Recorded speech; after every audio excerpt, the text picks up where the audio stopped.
home.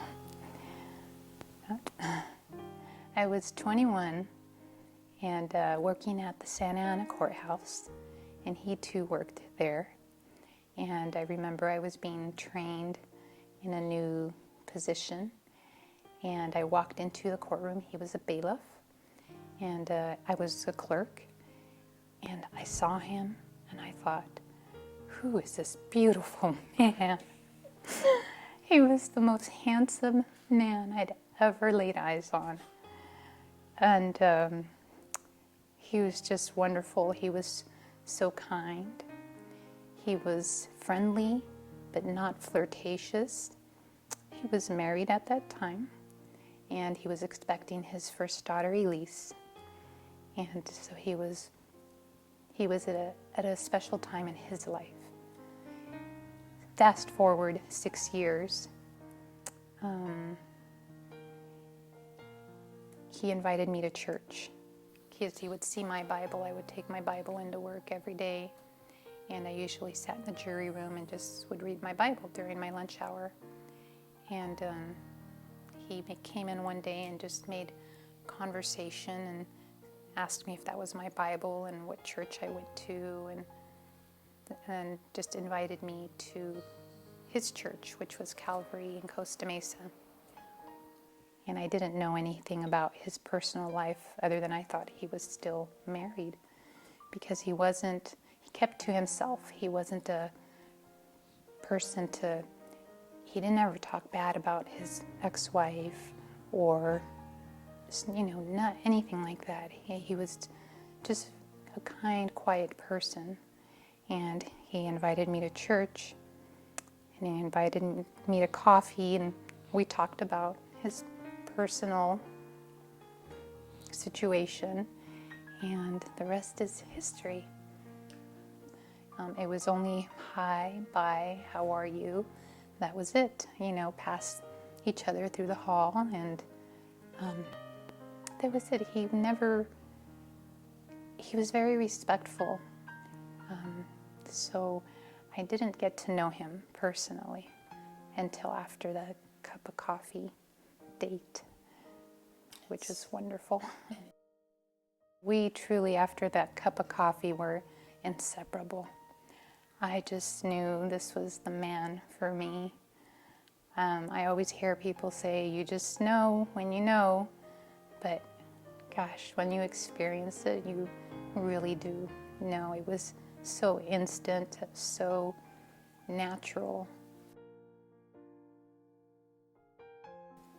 He had one daughter, Elise. Yes, Elise. I remember meeting Elise for the first time. He told me she's very unique, is how he described her to me. So I remember I met her at church. We met at church one morning, and she was a girly girl. She was wearing a long dress with a fox fur coat, with fancy shoes and ruffled socks. She is 5 actually at this time, and she had her hair pulled up in a really high ponytail with a bow bigger than her head, and she was holding a cup of Starbucks coffee, sitting on a ledge, swinging her legs back and forth. That was my first impression when I laid eyes on her. She was a cutie pie, and she had this little dimple. It's very precious. She was here with us about half of the week because she was homeschooled. So she would come and spend half the week with us and half the week with her mom.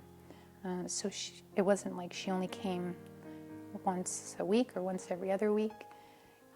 She was just a part of the family. She was always so sweet. I remember when I was pregnant with Tommy, she has, what I tell her, she has these healing hands. She has amazing hands if something hurts, she will just rub you and it feels amazing. So when she was even a little girl, she would do that. She would rub my feet and she would rub my neck, and she was always so sweet. And to this day, she does that. she comes over and the first thing she starts to do is to rub my neck, rub out all the knots in my back and wherever she can find one. She's always just very loving. She's stubborn in her own way. She likes, when she sets her mind to something, that's what she's going to do. But not in a bad way. I don't mean that she's stubborn in a bad way. She's, maybe I think I want to do that one over. Then maybe I'll say that she is stubborn because she is loyal and she sticks to what she wants. And that's a good quality about her. She's always here, always wants to be around her family, and she's a sweet girl. I love thinking about when we used to go to Yosemite. When we first got married, I think we went to Yosemite like 4 years in a row. And I love just thinking about when they would play in that cold, clear water. It was beautiful. And I have a memory of her where my daughter, Brianna, and Elise were trying to catch tadpoles. And Brianna had been trying over and over. And Elise had been watching her and she said, well, I want to try it. And she picked up a cup and did it on the first try. And we all laughed except Brianna. That was cute. It was funny. But I love those memories of Yosemite. I have another memory when we were there in Yosemite, and it was just Chris, Brianna, Elise, Tom, and I. We still didn't have the little ones, and we were all in the water. And Tom is deathly afraid of snakes, and he says he saw a snake in the water, and he swam as fast as he could to get out of that river. And he was telling us, come on, get out. There's a snake in the water. And we all just laughed because we said, thanks a lot for leaving us here. Because he was like a professional swimmer to try and get to the edge of the river. And he was cheering us on, hurry up, get out of the water, come on, come on. And we just still laugh about that. It was really funny. She used to have this little dog named Holly Pearl, and she was a Bichon Frise poodle who was always all decked out, and it just went with her personality because she used to wear, her hair tied up in the highest ponytails with the biggest bows on her head, and with her big fox fur coat and her little poodle. That's how I remember Elise. Well, I have a funny story that I can remember. We were driving in the car one time, and I just have to tell it because first I was horrified when she said it. But years later, we look back and we all just laugh. It was about how babies are born, where they come from. And Brianna's older than Elise by 2 years. And Brianna says, Mom, Elise says that babies come from... No, she said, Mom, don't babies come from your tummy? They cut your tummy open and the baby comes out. And I said, yes, they do. And Elise was, I'm pretty sure, about 5 at the time. And she says, that's not true. Babies come from the vagina. And she goes, I know because I've seen my video when I was born. And I was just like, my jaw just dropped and I just looked at Tom because we were driving and I was not prepared for this conversation. And so I don't remember much after that. I think I just tried to tone it down a little bit. And then I had to go back and talk to Brianna and explain, yes, this is true. And she was absolutely horrified.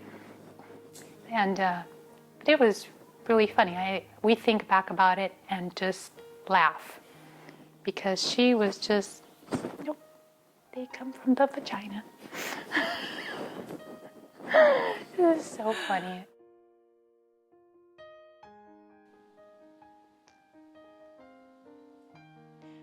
I just love to see how she's growing right now and she's developing. I'm proud that she's trying to change her life right now, that she's trying to walk with the Lord because she knows the Lord since she was a little girl, but I think she knows that she has strayed and she's doing her best to start walking with the Lord again, and that makes me very happy. A Bible verse that I have for Elise is Proverbs 3:5-6, which reads, "Trust in the Lord with all your heart, and lean not on your own understanding. In all your ways acknowledge him, and he will make your paths straight." I really feel that if she studies this with her whole heart and asks God to open the eyes of her heart, that she will line up with him and he will make her path straight. You know that my hope for you, Elise, is that you find your friends and your family in your church, because those are the people who are truly going to love you and guide you. When you need help, they're the ones who are going to show you what path you should take, because they love the Lord. So they should steer you in the right direction, as opposed to somebody who doesn't know God. They're not going to give you the same advice. And my hope for you is that you would continue to read the Word so you can fully know God, and that you would just immerse yourself in all things in God. It doesn't matter what we do in this world, what choices we make. Yes, I wish wonderful things in that area, but the most important is your faith and your walk in Christ. And I desire for you a godly husband who will be stronger than you in the Lord, so he can help you and teach you grow. That's my great desire for you, and that you would teach your children to love God.